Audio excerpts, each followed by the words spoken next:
Semoga semuanya dalam keadaan sehat dan semangat. Hari ini kita akan melanjutkan pelajaran kita lagi. Dan sebelum kita melanjutkan pelajaran kita siapkan dulu hati kita untuk berdoa. Dalam nama Bapa dan Putra dan Roh Kudus, amin. Tuhan Yesus yang baik, terima kasih atas berkat dan rahmat-Mu hari ini. Kami ingin belajar bagaimana tugas perutusan kami dan untuk melayani sesama melalui firman-Mu. Berfirmanlah Engkau kepada kami, sebab kami siap mendengarkan.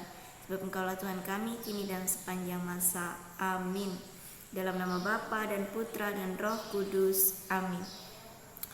Oke, kemarin kita sudah menyampaikan pendapat kita tentang karya pelayanan gereja yang disampaikan melalui pendapat 4 orang anak.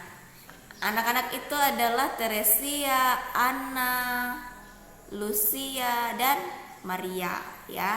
Kita semua sudah menyampaikan pendapat kita masing-masing. Ada yang sependapat dengan Lucia, ada yang sependapat dengan Teresia, ada yang sependapat dengan Anna, ada yang sependapat dengan Maria, bahkan ada yang sependapat dengan Anna dan Maria, atau sependapat dengan semuanya, ya. Semua jawaban kita benar adanya karena jawaban keempat anak ini memang benar, ya. Kita memiliki tugas pelayanan yaitu dengan misi yang sama sebagai imam, nabi, dan raja. Masih ingat kemarin kan bagaimana menjadi imam? Menjadi imam itu ia menguduskan. Kita diarahkan kepada hidup kudus. Melalui apa? Berdoa, baca kitab suci, dan sebagainya. Lalu nabi, sebagai nabi kita mewartakan Injil Tuhan, mewartakan kabar baik.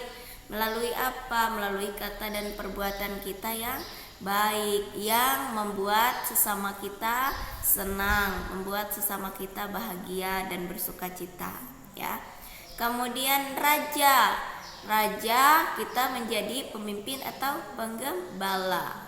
Bukan hanya menjadi penguasa, beda ya penguasa dengan pemimpin. Kalau penguasa itu hanya dia cenderung untuk memenuhi keinginannya sendiri. Tetapi kalau pemimpin berarti ia memiliki semangat atau memiliki tujuan supaya bisa maju bersama-sama, supaya mengarahkan semuanya kepada hal yang lebih baik, ya, itu pemimpin. Nah, hari ini kita akan belajar bagaimana isi dari kitab suci, ya, tentang karya pelayanan gereja. Karya pelayanan gereja itu ada berapa? Ada 5. Ada kerikma atau pewartaan, kan, melayani, menguduskan, hidup kudus, kemudian menjadi saksi Kristus, dan hidup dalam persekutuan. Oke, kita buka kitab suci kita. Teks yang pertama dari Injil Matius bab 28 ayat 16 sampai 20.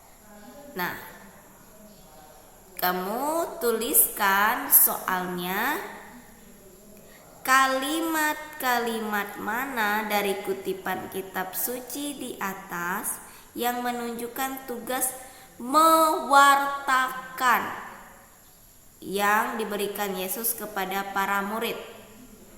Oke, itu teks yang pertama, ya. Kamu cari teks mana yang menunjukkan bahwa itu tugas pewartaan, mewartakan. Oke, teks kedua. Buka Kisah Para Rasul bab 2 ayat 41 sampai 47. Kamu cari kutipan atau ayat mana yang menunjukkan tugas menguduskan. Oke, itu yang kedua. Tugas menguduskan, kutipannya dari ayat mana? Lalu yang ketiga, Injil Matius bab 25 ayat 31 sampai 41.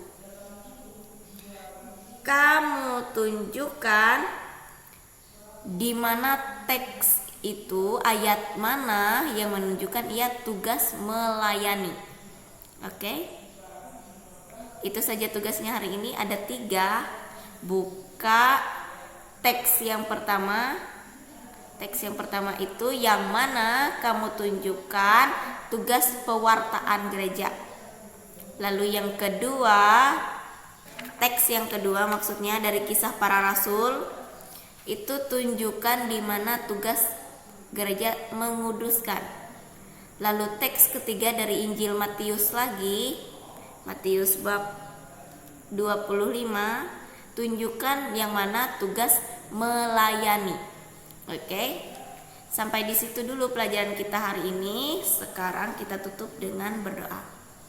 Dalam nama Bapa dan Putra dan Roh Kudus. Amin. Tuhan Yesus yang baik, terima kasih atas berkat dan rahmat-Mu. Kami ingin membuka kitab suci kami. Berfirmanlah Engkau kepada kami.